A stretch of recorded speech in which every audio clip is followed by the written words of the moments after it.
Welcome, race fans around the world, to a new season of Lotus 49 Racing, a series where old-school raw speed and being a true wheelman is the name of the game. Will it be more of the same familiar faces collecting another title belt, or will a new challenger rise to the top step and become a new champion? We'll find out soon as we get ready to watch the opening round of the Lotus 49 Grand Prix Legend Series, and you'll see it all live here on the Global Sim Racing channel. Hi, I'm Joey Atterbury, and with me in the booth today is Reese Gardner. Behind the scenes is our director, Daniel Costello, and he's using cameras provided by Dougie Beard. Canadian Tire Motorsports Park, or better known as Mosport, is an incredibly fast circuit. Let's get a closer look at it with our track guide.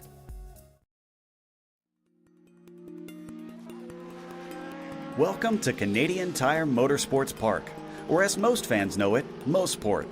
This circuit to the northeast of Toronto is a rarity in the world of racing today. Safety standards and the desire for more overtaking opportunities has caused most tracks to alter their layouts over the years. But Mosport is still exactly the same footprint as it was when it was built in 1961. A mere 11 turns, most of which are high-speed sweepers, are dispersed among 2.5 miles, or just shy of 4 kilometers. The only alterations to the turns have been to the runoff areas, but otherwise the radii, camber, and elevation changes are all untouched. Because cars have continued to get faster through the passage of time, it's made this place a fearsome beast to tackle. Clayton Corner is particularly notorious. The blind crest and steep plunge combined with incredibly high speeds to create a punishing combination. Without many heavy braking zones, passing is often difficult. And other than using the slipstream up the Mario Andretti straight, the only other option is usually Moss Corner. This double apex hairpin is named after Sir Sterling Moss for his suggestion to redesign it after he saw its initial layout. While the plateau-like middle portion and critical exit onto the backstretch certainly give it plenty of character, the heavy compression at the bottom of the hill that causes a frighteningly short braking zone makes this one not for the faint of heart. Formula One, USAC, and IMSA have all taken their turns here, but recently NASCAR has joined the fray by holding a round for the Truck Series. Old school fans can rejoice for the enduring popularity of this bastion of untouched tarmac, but any motorsports enthusiast can't help but smile at the thrill Mosport continues to provide.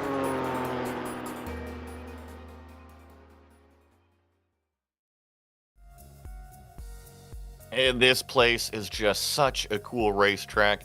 Incredibly fast sweeping corners, and Reese, these cars actually laid some rubber down here at one time.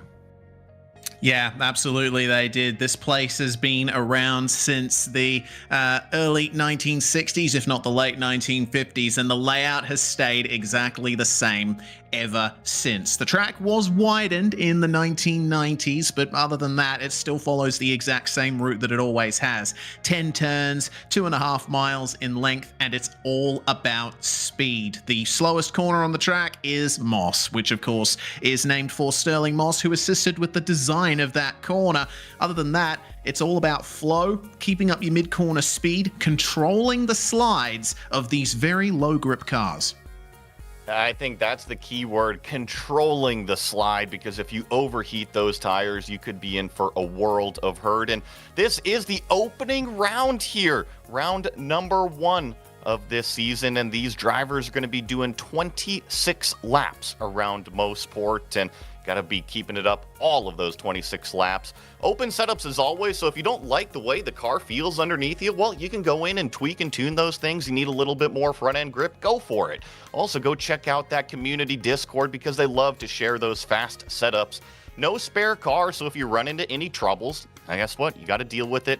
And then a drive-through penalty at 17x and a disqualification at 25 incident points. Pretty standard here in iRacing. So the name of the game, as always, is just kind of keep your box away from everybody else's.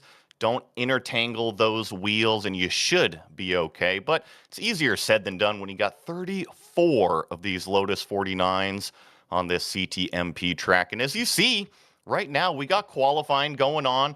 Togo Hisada, previous champion, one of the previous champions, is currently your provisional pole sitter at a 116.68, but And we were actually going through some of these names, Reese. A lot of familiar faces out there setting some times. Yeah, absolutely. One of the ones that's quite familiar to me personally is Seb Tixier. Seb, of course, active in quite a few Australian leagues. Drivers like Kevin Parrish as well. I've had the honor of racing directly against Kevin Parrish in the Ford Mustang. He's very quick in that car, should be just as quick in these things as well, currently sitting in 12th place. Apart from that, seeing some names from previous races that I have commentated of this series, like Jorge Nieva. Can't forget Togo Hisada, of course. Yeah, there's plenty of fantastic drivers in this series. You have to be fantastic to wheel this thing around.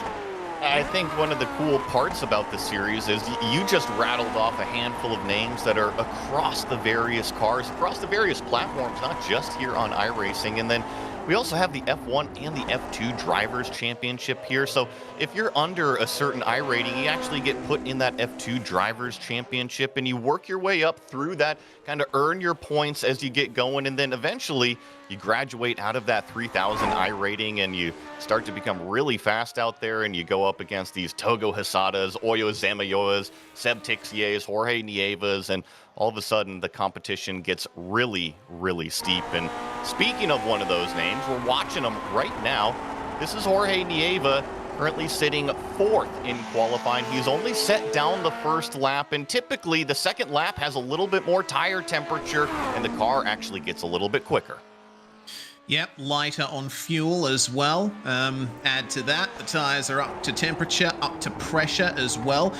These are bias ply tyres. They're the old style of tyres that used to be raced all the time before radial tyres came in. And so these things actually have the most grip when they're sliding a little, when they're generating a little bit of heat. So, yeah, that's the reason why you see drivers power sliding their way out of corners. It's not just because there's no aerodynamics on these things. And it's just that balance. You were talking about sliding too much earlier, especially coming out of the slower corners like Moss Corner, but then you have to have the yaw angle in the car in order for the thing to turn and be really fast out there. So you just have to balance that double-edged sword in a 116.94. That's going to launch the number 2 car up into that second place position. A nice uptick there for the Jorge Nieva. Yeah, only 0.08 of a second behind Togo Hisada. Mauro Micheletti from Italy, currently sitting 23rd. He's the only car out on track at the moment. Let's see if he can get that done, but actually it looks like he's done more than the allotted 2 laps in qualifying. This, of course, being an 8-minute qualifying session. You're only allowed 2 laps to set your time for the grid, so I think Mauro's just getting a little bit of extra track time in. I don't blame him, though. I think if you're a little bit more unfamiliar with these cars or the track, if you have extra practice time, go out there and take advantage of it. There is no harm in that. And we do have our official starting grid. Your pole sitter will be the number 4 car. That is Togo Hisada, previous champion here in this series as well. Next to him is going to be lined up in that number 2 spot is Jorge Nieva. In the 3rd is going to be the number 1 car of Oye Zamayoa. 4th will be Seb Tixier. In the 5th spot is Nicola Kaki. 6th is Steve Maurice. Lined up in 7th is Kevin Verbruggen. Marco Antonio Lopez Salgado will start 8th, with Jack David Spickett in 9th and Bob Woodhouse in 10th. Kurt Clapper is going to line up in 11th place alongside David Rossi. Then we have Kevin Parrish starting lucky 13th alongside Gary Ho, another regular in these cars. Michael Grissinger and Alan Graham take up the 8th row of the grid, followed by Roberto Pangrazzi and Björn Ackerman. Robert Plumley and Cam Porter will start in 19th and 20th. Connor Tolman here in 21st with Jan Steffen lined up next to him. Mauro Micheletti here in 23rd. Arnold Cook in 24th.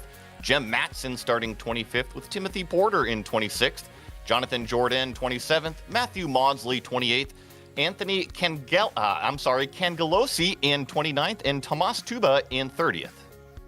And the final 4 cars, none of which set times in qualifying. John Van Doorn and Mats Linden on the 16th row, and Thomas Willershausen and Simone Pancri taking up the 34th and last state on the grid. Last little spot there, starting around the final corner. They'll have to negotiate that last turn, but we get things going. Drivers just waiting for the lights to go up. You literally took the words right out of my mouth, Reese, is that we're looking at them here on the front straightaway, but I think it's about maybe 21st on back. They're actually lined up around that final corner, but we got the lights on, so we have the revs up, waiting for Barney to drop the green flag. And we've got a green here on the racetrack. A fantastic start from the outside lane. We're going to see, I believe that's Jorge Nieva going to jump straight to the top in that number 4 car. Or is that, yes, he's going to go leading them through turn 2 as the field is now side by side plunging down the hill. A little bit more chaotic about halfway through the back, and now we bend around this very, very long sweeping right-hander known as turn 3, and knock on wood, everybody's clean so far. Nice straight start out of the corner there from Jorge Nieva, but he's getting pressured a lot by Togo Hisada. This is the first real overtaking opportunity of the lap down here at Moss Corner. Does anyone find themselves brave enough to send one up the inside this early on? It's a 26-lap race, so you've got plenty of time to make those moves. It looks like the majority of the field's being nice and careful. Well, look at Togo Hisada's run out of that Moss corner. He has excellent traction. He's going to go to the outside, the long way around our leader, Jorge Nieva, and he's actually way deep into that final turn. Looks like he's going to be able to hang on to it. An outside pass on the first lap to take the lead of the race. Oh, my goodness, folks. That's why Togo Hisada is a previous champion. Job from Togo Hisada. I thought for sure that, yeah, indeed, I thought for sure that he was going to have some trouble making that move around the outside of the corner, but hey, he managed to get it done. Very nice indeed. Looks like Togo is going to try to start to run away just a little bit, and Nieva's got his mirrors full once again. This time it's Seb Tixier, and if the number 2 car can't keep pace with Togo Hisada out front, I have a feeling that not only Seb, but also that number 1 car, that's Oya Zamayoa, right behind Tixier. Things are going to get heated up very, very quick, and actually, this is one of the drivers you were mentioning a little bit earlier. Kevin Parrish, as the number 33 of Tim Porter, gets spun around there a little bit earlier in the lap. Oh, dear. Yeah, that's not good there for Tim Porter. And, well, that's one of the very few incidents that we've seen so far. And meanwhile, it is on for the lead. Togo Hisada now the one playing the defense here into the final couple of corners. Nieva trying up the inside of the penultimate corner. Look at this, it's brought Seb Tixier right into it. In fact, it's brought out everyone all the way down to Jack Spickett. I'm looking at the timing and scoring. It is one long train. There is not a 1 second gap between cars all the way back to 16th place. So you're right. If one of these cars makes a move and that driver gets shuffled off of the racing line, you better have your eye in the mirror, because somebody else is going to be trying to fill that gap ASAP. That line just keeps going on and on and on. And man, this fight up front is awesome. I thought that Togo Hisada had a little bit more pace, but Nieva is right back on it. This is going down into Moss Corner, a good passing opportunity, but I really do feel like the most important corner on this racetrack is right here, as Tixier gives a nudge to the number 2 car, actually makes a little bit of contact, and here comes the number 1 side by side trying to take advantage. Oh, lordy. Well, can Oye Zamaloa pull off the same move that Togo Hisada did on the first lap? Doesn't look like it. He's actually backed out of it and is going to allow Nicola Cocci by him coming into that corner, and he's run quite deep, but, you know, same as what Hisada did on the first lap, he's worked it out. Someone who hasn't worked it out is Stay Morris. He's actually had to rejoin the track coming into the final corner there. He's going to have a mammoth slowdown to clear that one, and Marco Salgado having to back out of it as a result. It's not what you want to see. I was going to say, usually that's from being forced too wide or more through that very, very long sweeping right-hander at the end of the back straightaway. But thankfully he's got it back out on the track, and looks like for the most part, it's all pointing the right direction without any crinkles in the bodywork. But look at how busy it is right here in front of Woodhouse. That's Steve Morris and Marco Antonio Lopez Salgado, and look at that, another big power move. I think that might have been part of that slowdown, giving it back. Yeah, I think so. Morris now having to let Clapper and Parrish go, as well as Gary Ho for a second, but has managed to work himself out ahead of Ho.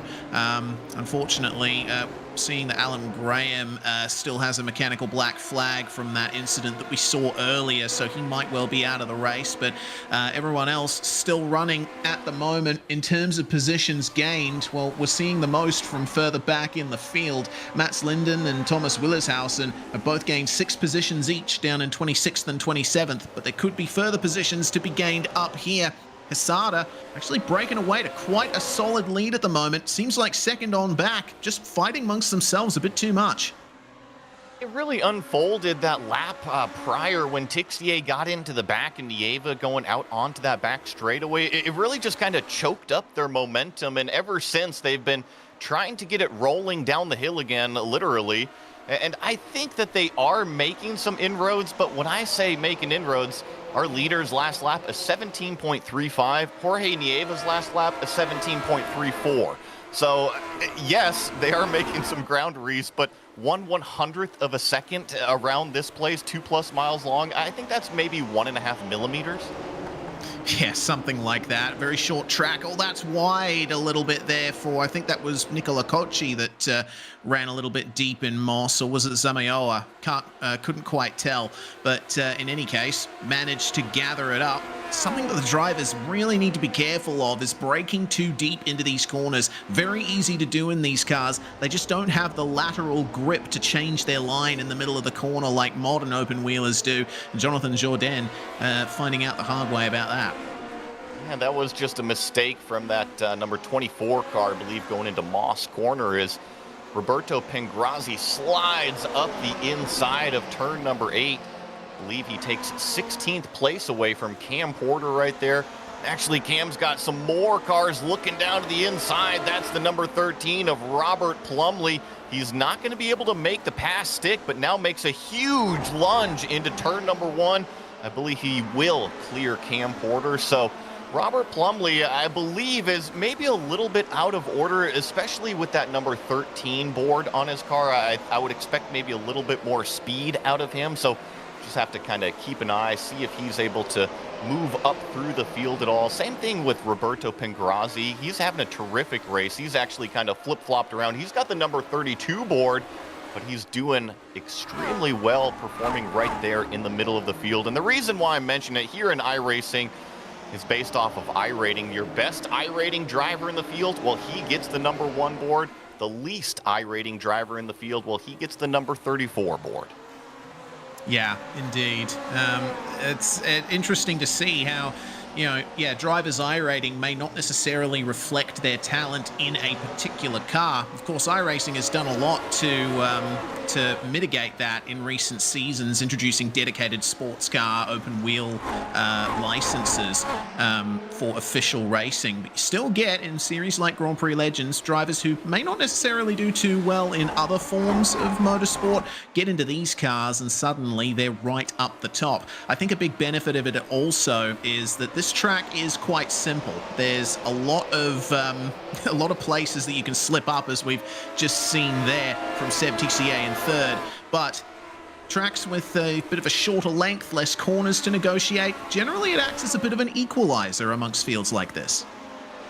Spitting straight facts is Reese Gardner over here this morning, or this evening by his local time. And he is right. Yeah, I think that CTMP, it really kind of induces more pack racing because it flows so nicely. I think the only hiccup is that Moss Corner, which Nicola Cocci, he might get overtaken here. This is that number 1 car of Zamayo looking to the outside of turn number 8, but it is so difficult to make an outside pass here, especially at the sharp end of the field. That's why we were so impressed with Togo Hesada on that opening lap, really flexing some muscle while everything was getting up to temperature. So back to Reese's point, I do think that this track promotes pack racing.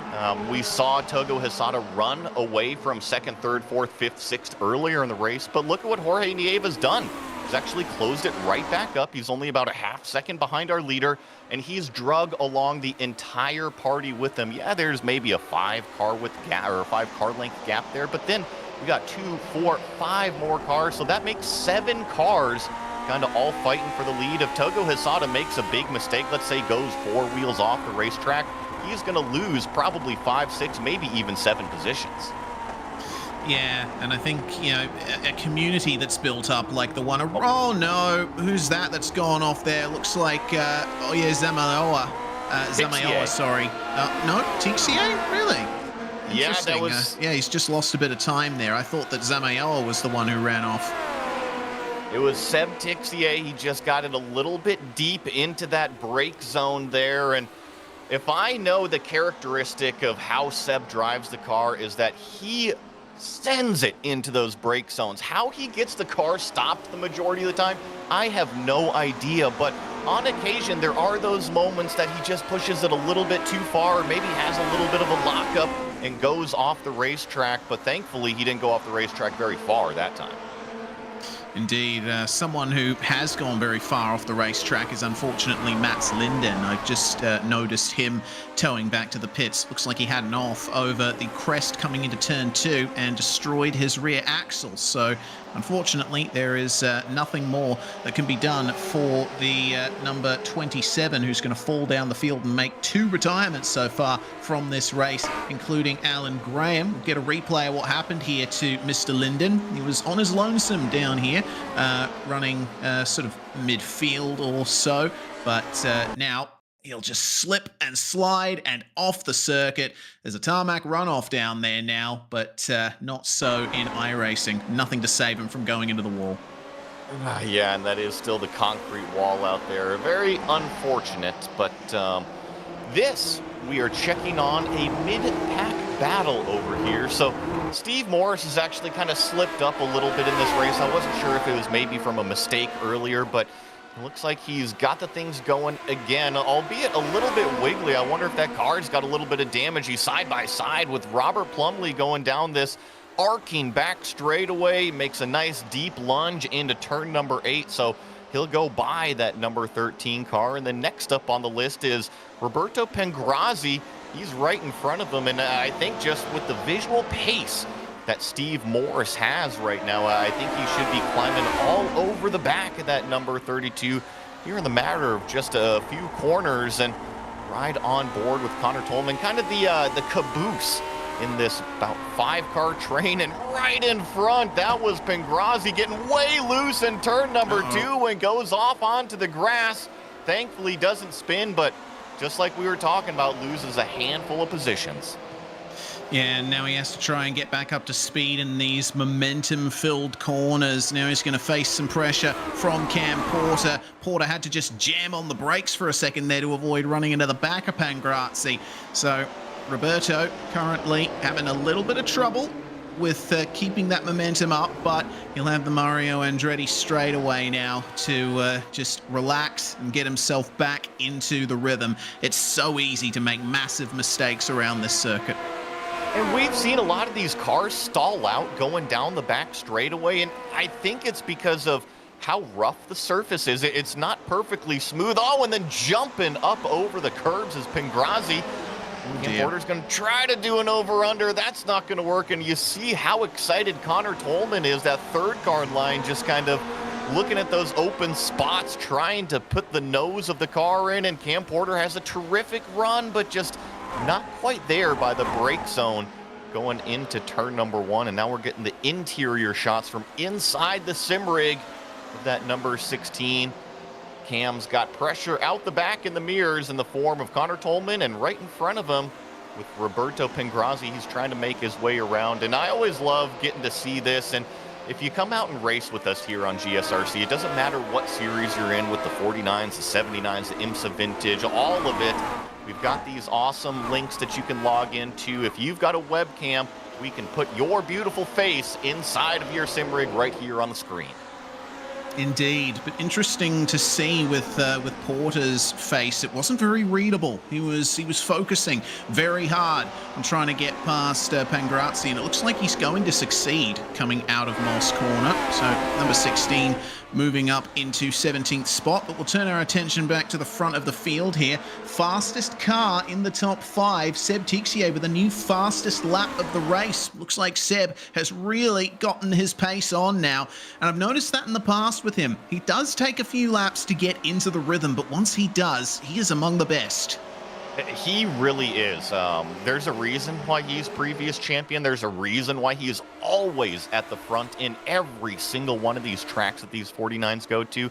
Yeah, keep your eye on that number 6 car. But in my opinion, I think the driver of the day so far up front has actually been my man Jorge Nieva here in the number 2 spot. He got that initial launch on our start.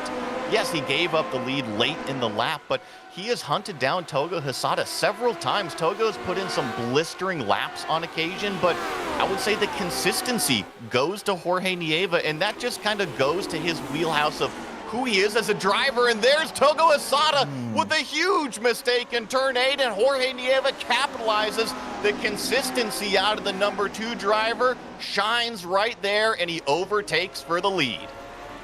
Yeah, I think Togo Hysata might have been a little distracted there by Anthony Cangelosi.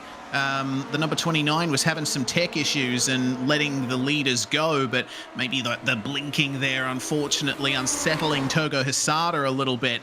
But fortunately for Togo, he's not lost out too much. He's still within striking distance of Nieva, and we're only halfway through this race.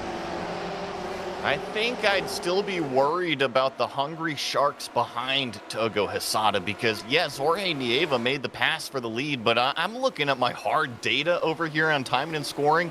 Our fastest car is Seb Tixier as Togo Hysata makes a look around the outside there into Moss Corner, but I don't think that's going to work. You got to get the exit out of Moss Corner, really put the power down, and you see all of these cars, they're still squirming on the straightaway up and over these little bumpy crests here. It is not a smooth ride, and look at them all compressed. Togo Hysata's thinking about making a lunge. He puts the nose down in there, but doesn't force the issue. Leaves plenty of room for Nieva out front, and actually, I think it might have been a little bit further back in the pack. Was it Tixier that might have had a little bit of contact from Zamayoa behind him? Yeah, maybe. It looked like what Togo was doing there was he was trying to open up the entry into the second last corner so he could get a better line into the final turn. And I think potentially the likes of Cochise, Tixier, and Zamayoa were caught out by that. Hysata trying something a little bit different to everyone else at the moment. And I think I saw that coming out of Moss as well. He did run wide, did Togo. He did try to take that outside line, but I think he was trying to focus on straightening up the exit because he knows that the best place to pass is at the end of the Mario Andretti straightaway. You were mentioning Seb Tixier and kind of how he goes through a couple different chapters of the race, if you will, and I think the same thing could be said about Togo Hysata. I think that he goes through different phases of the race where he shows just outright blistering speed, and then sometimes somebody will get up there and pass him and he doesn't show necessarily his best hand, and then he takes notes, he learns, and all of a sudden by the end of the race he's able to apply everything that he's taken down, and he's the fastest car on the racetrack. I really wonder if that's kind of what we're seeing right now, is that Togo Hysata led the majority of the first half of this race. Now he says, okay, there's some other cars that are really, really fast. Maybe I should check out where they're actually a little bit faster, see if I can improve my line, because you see, as he's behind Nieva, there's nowhere that he can't put the car on the racetrack. He's still extremely fast. Well, yeah, he just took the fastest lap from Seb Tixier, you saw there, 1:16.8. Yeah, it reminds me of what Lewis Hamilton said in his recent Hot Ones interview when he was out on track driving at the front of the field. He would just imagine himself a few car lengths ahead of him and use that as his marker to try and go faster. Maybe Togo's trying to do the same thing here. Yes, he might be behind Nieva now, but he can learn a few things. He can see where Nieva is putting down the power, where where he's turning in. So important around a track like this with so many fast corners. And of course, there's the benefit of the slipstream. He has the luxury of timing a move here if things go his way, and he might just go for it here. Up the inside into the third last corner. Nieva's going to give him room. He'll have the inside for the penultimate corner, and it looks like he'll just protect it. Sometimes it's getting him off rhythm. Does Togo make a lunge? No, he just tucks right back in line. But I love the racing that we get here in the Vintage Series. I mentioned the various ones that we cover here on GSRC between the 49s, the 79s, and then also the IMSA Vintage Series. I think you look at the majority of the field, and especially towards the front, there is so much respect given on a week-in, week-out basis. They know these same guys are going to be showing up, so there's no point in picking fights or getting your elbows out and forcing people off the track. They will be there next week, and they like to race with each other. This is such a good, fun group, and look at the racing that it produces. Everybody smiling as actually Nieva slips up way wide going down the hill. That was through turn number 4. It stacks them all up behind. Now it's really just who gets off of Moss Corner. Thankfully, Nieva was able to put the power down, but Togo Hesada using that slipstream just like he was previous lap. Yeah, the run into Moss is one of the more difficult parts of the circuit. There's a crest you got to negotiate, and Nieva lost out through there. That means the chain of events balls in Togo Hesada's favor, but look at Nieva there. He got on the power to try and protect the line here. Hesada doing the same thing, coming into the final corner, and here comes Seb Tixier trying to pick up the scraps of this battle. Nicola Koki and Oye Zamioa right with them too.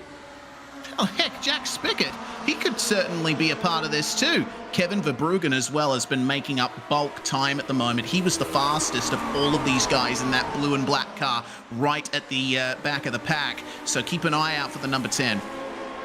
The more the front two fight, the more it stacks them all up behind, and we have 7 cars. Togo Hesada through Kevin Verbruggen. That is all arguing for the lead right now, and oh man, I think the racecraft out of that number 6 of Seb Tixier, he saw everybody get stacked up in that final series of corners. He was able to read it the best and just simply took advantage, was able to take away a few positions, and now he finds himself back in that 3rd place position. But Togo Hesada, maybe not the best run out of Moss Corner. Jorge Nieva with a fantastic run, and Togo right in the middle of the road. You could see Nieva hesitate maybe just a little bit. That halted his momentum, and that was just enough to keep that outside lane for Hesada. But now Tixier into the back of Nieva. That's going to send him around. There is just a little bit of posturing going on of who can get that inside line, and I think it just kind of bit Seb Tixier. Yeah, that's the problem. I mean, like when you're trying to slow down for that penultimate corner here at Mosport, you've got to slow down a bit more on the racing line than you otherwise think you would, and I think Tixier was caught out by that. Here's JDS going through here, and he's just trying to make up that ground. He's worked his way up to 5th place, kind of courtesy of the help of one of those cars spinning out that we just saw, but he's also one of our bigger movers on the day, +4 positions. It's not always easy to gain those positions at the pointy end of the field, and he's typically more used to cars that have higher downforce. We're typically used to seeing JDS in the Lotus 79s versus the 49s over here. So doing a terrific run right now is another huge draft battle. Nieva might even clear Togo Hesada by the end of the Mario Andretti straightaway, but look at how aggressive Hesada is on the outside. I don't know if there's going to be grip way out there, but look at him stand on the gas. Nieva fights back on the inside. Do we see the over-under here? No, because the number 3 car was boxed, and now Togo Hesada. Nicola Koki then right on the back of our top 2, and JDS has made up a place on Oye Zamioa. Good stuff here. And there's all of this battling here in the top 6. This has turned out to be a fantastic race. We still have 8 laps worth to go. And oh dear, problem for Zamioa. Just ran wide in turn 2 there. So now Kevin Verbruggen is well and truly a factor in this. He may even be looking at a top 3 at the end the way he's going. Such a shame for Zamioa, because typically he's one of the fastest cars, and we actually usually see him leading laps, but just he hasn't quite had the track position or got shuffled around a few times. There's just been kind of a lot going on in the race, and Sammy Yoa just hasn't quite been able to capitalize so far. But I tell you what, you blink a couple times and we're 3/4 of the way through this race. We're coming to 7 laps to go here. It's been nothing but a straight up fighter jet dogfight out front. Jorge Nieva versus Togo Hysata, and everybody has been nipping at the heels for a piece of it. I think this is the first time that I can say that Nieva's actually got a little bit of breathing room as he comes over, completes another lap, looks up to Barney and says 7 laps to go. I think I can hang on to this one. Yeah, 4/10 of a second gap. That's among the biggest gaps that we've seen in this race so far. So, yeah, you're right. It is well and truly breathing room for Jorge Nieva. But Verbruggen, meanwhile, having 3 cars in front of him to pass to get onto that coveted podium. Well, 2 cars to pass if we're being honest. But yeah, it's certainly a great run that Kevin is having at the moment. We're on board with him here coming down through Moss. You see the way the crest comes up there? That's exactly what caught out Jorge Nieva some laps ago and allowed Togo Hysata back past him. You know, it's a corner that you wouldn't even think about in a GT3 or a GTP, but in these cars, you have to think about even the slightest bends in the road. Even these ones here along the straightaway, the so-called straightaway here at CTMP, you got to think about them as you see the lunge from Togo Hysata way up front, and he not quite there. Looks like Nieva's going to be able to close the door, but as I get our director in the ear, he says we've got some back markers coming up. Lap traffic is always a storyline here in the Lotus 49s, but at CTMP, this place is very, very fast, and we've got a train of 6 lead cars. Sometimes they'll see 1 or 2, but not 3, 4, 5. Looks like one of them's going to get out of the way very nicely to the inside of turn number 2. But actually, I think it was Nicola Cocky that slid off the racetrack. He's going to fall several positions.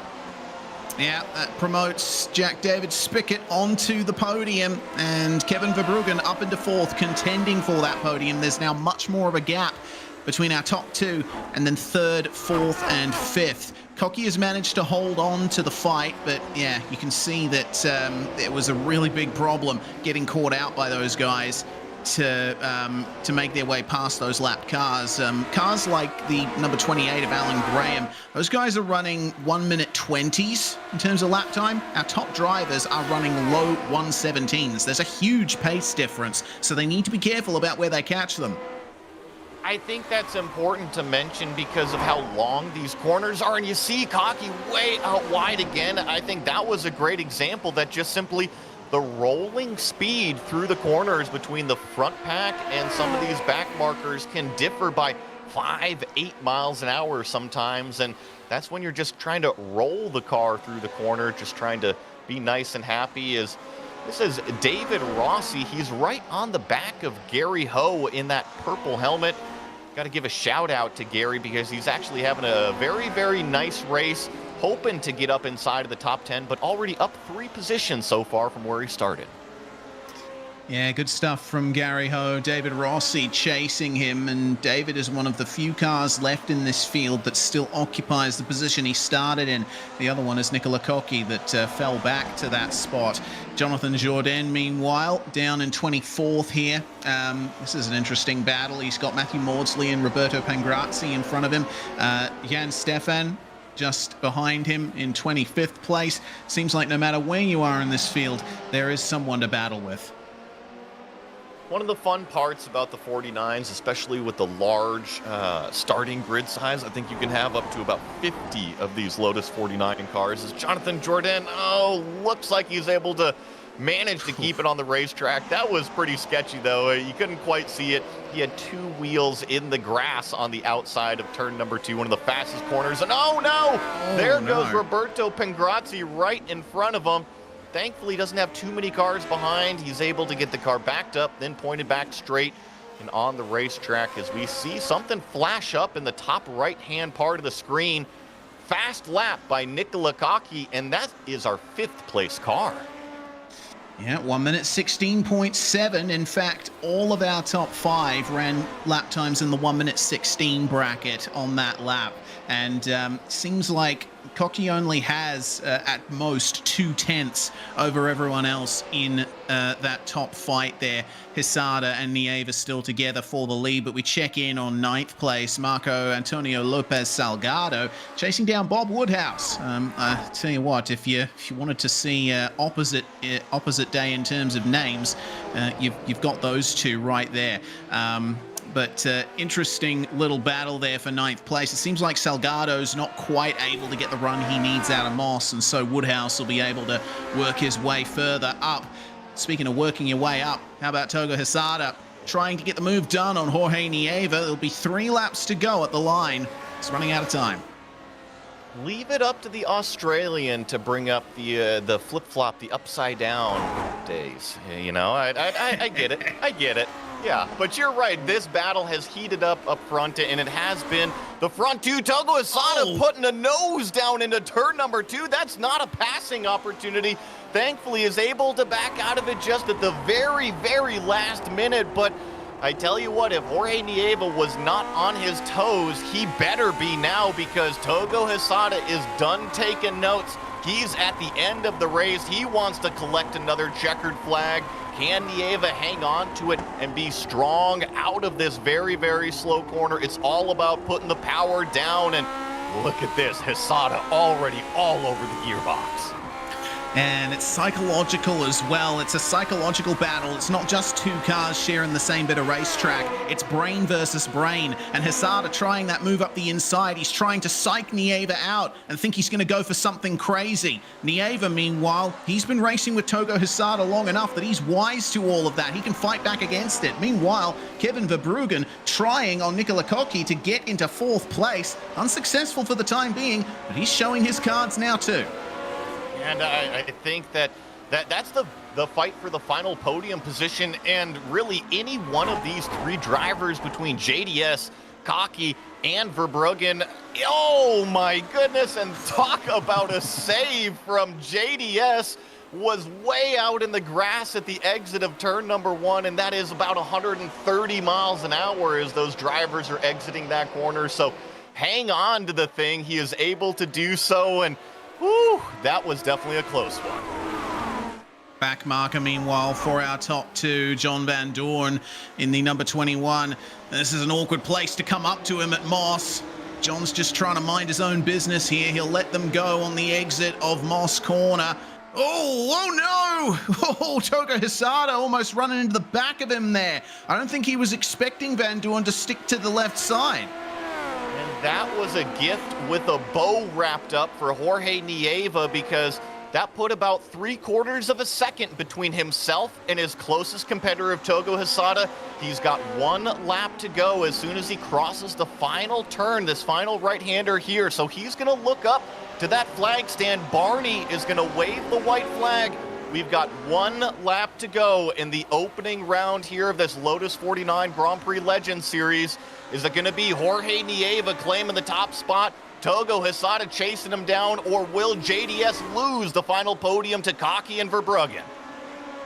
Well, the top 5 almost equidistant now, making their way up to turn 3. Hisada is making up bulk time on Nieva. Look at how much he's caught up. He was 3/4 of a second behind just a few turns ago. But this is what I love about watching Togo Hisada. He's just able to pile on that aggression at exactly the moment he needs it. He's firing it down into Moss, only place on iRacing where you can get 100% brake pressure in these cars. Big thanks to Mick Claridge, multiple series champion, for that little nugget of info.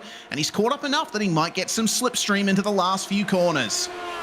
He went in with his hair on fire, was able to get it gripped up, but I think Jorge Nieva played the chess game of saying, you know what, the exit is where I need to capitalize, was able to leapfrog his little way ahead, and now he's only got 1 corner remaining. Togo Hisada's not close enough to make a lunge. Jorge Nieva sees the checkered flag. Winner, winner, chicken dinner. Lovely stuff from Jorge Nieva, and it was a drag race between JDS and Cocky, but Jack David Spickett will get that final place on the podium. Kevin Verbruggen right behind as well. What a fantastic battle that was. There's still battles going on here. Gary Ho trying to get past Kevin Parrish, but Kevin defensive on the inside of the final corner will grab that last position in the top 10.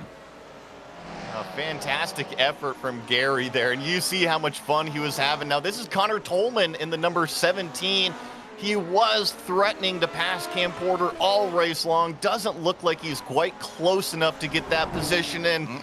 Now we've got Jonathan Jordan, unfortunately, running off the racetrack, so instead of gaining one spot, he's actually going to lose one to Jan Steffen here as we watch the rest of the cars come across the finish line, collect the checkered flag, and we will be right back here on GSRC with your official results and any post-race interviews.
Well, Jorge Nieva is the newest winner here this season, opening round, right?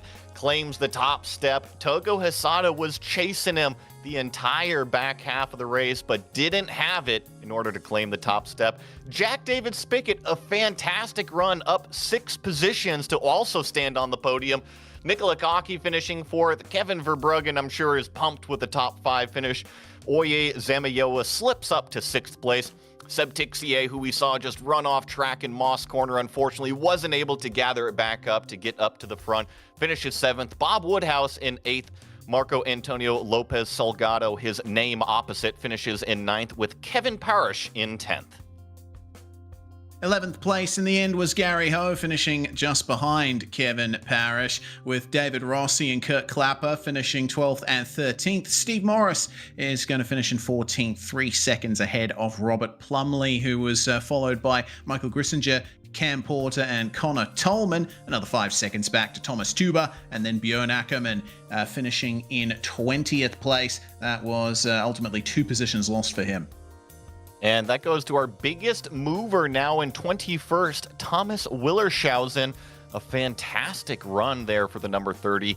Matthew Maudsley will finish in 22nd, Jan Steffen 23rd, Jonathan Jordan in 24th, with Mauro Micheletti in 25th, Roberto Pengrazzi in 26th, Arnold Cook in 27th, and then comes the cars 1 lap down, Timothy Porter 28th, Jean Van Dorn in 29th. Mats Linden, unfortunately, is going to be several laps down, and the rest of the cars that you see here on the screen, unfortunately, did not see the checkered flag at all today.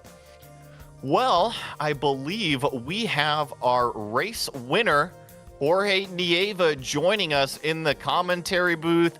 Jorge, congratulations, opening round and a race win. It's got to feel good. Thank you, of course. I didn't expect it, but it feels nice to be on top of the chart.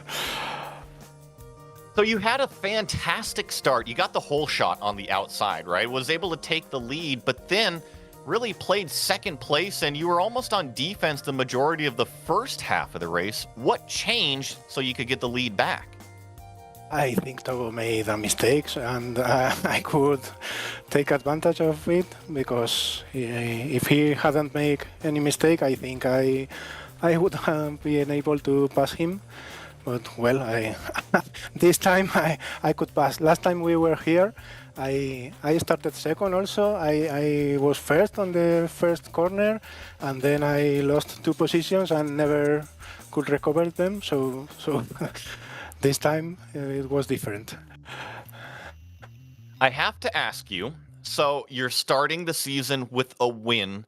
Does this maybe give you a little bit of a nudge on the shoulder to make that extra preparation and see if we can get you as the newly crowned champion this season? You're going to have to fight it out with Seb and Togo week in, week out. You think you got it this season? I would love it, but I think it's almost impossible, because I think with the summer I will be missing some of the races, but well, I'll try. That's the spirit. That's what we like to hear over here, Jorge. Before I let you go, is there anybody you want to give a shout out to? Well, I want to thank my wife. She always watches the streams on live, and she's very supportive, so that's for her. Big, huge shout out to Mrs. Nieva out there. And one more time, congrats, Jorge. A great start to the season. Thank you, guys. Well, that was the driver of the number 2 car standing on the top step, and I believe we have our second place finisher standing by with Reese. We do indeed. Togo Hisada with us at the moment. Togo, you managed to get pole and battled all race long with Jorge. I think it just came down to potentially lap down cars, making things a little bit difficult. What were your thoughts losing the lead coming into the second last corner there? Yeah, at first my fast just too long for the start, so just I did not mistake in the start, but the acceleration is horrible, and lost the first place in the first corner. Then the fights back, and at first, so the first half of the race, I tried to running away from Jorge, but today it's so slipstream is so strong. I think 1.2 seconds is still enough to catch up the front cars. So that is so strong. So I tried to running away, but come to the pack racing and last 2 laps I did not expect that. I just a little bit lap down was a little bit slow down on the on the line, and I have to avoid him, and that's very big effect to catch Jorge on the last lap, and I think that is a miscommunication. So just I just switch the mind and try to practice the next week. Yeah, indeed. Just take what you can from this round and then move on to the next round of the championship. But regardless, no matter what happened in the race, second place still a great way to start the season. You are a championship winner in Grand Prix Legends, so you've gotten that monkey off your back. Now it all comes down to battling with Nieva, potentially even Seb Tixier for this title. So are you prepared for those 12 weeks of action? Yes, indeed. That could be a very, very tight championship, I think. And that's exactly what we want to hear. Is there anyone that you want to give a shout out to before we let you go, Togo? Yeah, my friends and my family, especially my father. Watching the races, I think. Yeah, that's it. Thank you. Awesome stuff from Togo Hisada, a very strong second place here, and looks like finally we're going to have a chat to Seb Tixier. Joey, you'll stood by with him. Yeah, Seb, finishing 7th today. I don't think that the result shows your outright pace on the track. How was it today from your point of view? Well, first I want a special shout out to Gary Ho. I was quite sick for 4 weeks, and he was there to support me and help me. So Gary, my bro, I love you. After 4 weeks missing, I was a bit out of shape. So some mistake, concentration mistake. So I touched Nico a little bit and Jorge a little bit. Then last S's, he was out at the outside. I thought he would try to go outside Togo and accelerate, but actually he slowed down to go back in the apex, and I didn't anticipate that. I touched him. Hopefully, I am the only one who took the damage, so all good. So yeah, I'm very happy to be back racing with all the community. It was quite hard mentally those last week, so very happy tonight. So you covered the kind of half spin off to drivers right that kind of lost you touch, but I got to ask you, when you locked up maybe or went too deep into Moss Corner, you were way out there in the grass and you were like, heck with this, I'm just going to use this as a longer straightaway to launch out onto the back straight. That was a pretty cool move out there. Yes, thanks to the new grass dirt, it's not as sleepy as before. Yeah, I was seeing, I think so, Nico behind me, and yeah, like I said, sometimes still a bit out of focus, and I brake too much, locked the front a bit, not really locking, but I overheated them just a little bit. But then I didn't decide to brake more because it could be worse. So I just, like you said, go around and try to stay there to, mitigate the damage. It was fantastic to watch. Seba, I just got to say thank you so much for coming out and racing with us. You're always one of the best characters out there on the track. I always love watching your race. You going to give it another championship title shot this year? No, for the simple reason that I will be back in my family for summer, for 3 weeks, because I have a friend who's getting married and I will celebrate my 15th birthday. So it will be a big celebration. So I will go around in France to see my family and friends for 3 weeks. So I will miss 3 weeks. Well, make sure to enjoy yourself and celebrate nicely. Thank you so much for coming out and racing with us, and hopefully we'll see you here next week. Thank you. That is going to wrap up the interviews here today. A fantastic opening round of the Lotus 49 Grand Prix Legend Series. And thanks to the team today. That includes Daniel, Reese, and Dougie. Make sure to check out our social media, website, and merchandise store so you don't miss anything. Also, go ahead, subscribe to our YouTube channel as well. The next race is Saturday, June 22nd, same time, 9:30 a.m. Eastern. That is from Sonoma. Be sure to check out our other broadcasts listed here. We actually have several more races coming up today. The next one is going to be the IMSA Vintage Series from Sebring at 1 p.m. Eastern. Until next time, race clean, race hard, and we'll see you on the track.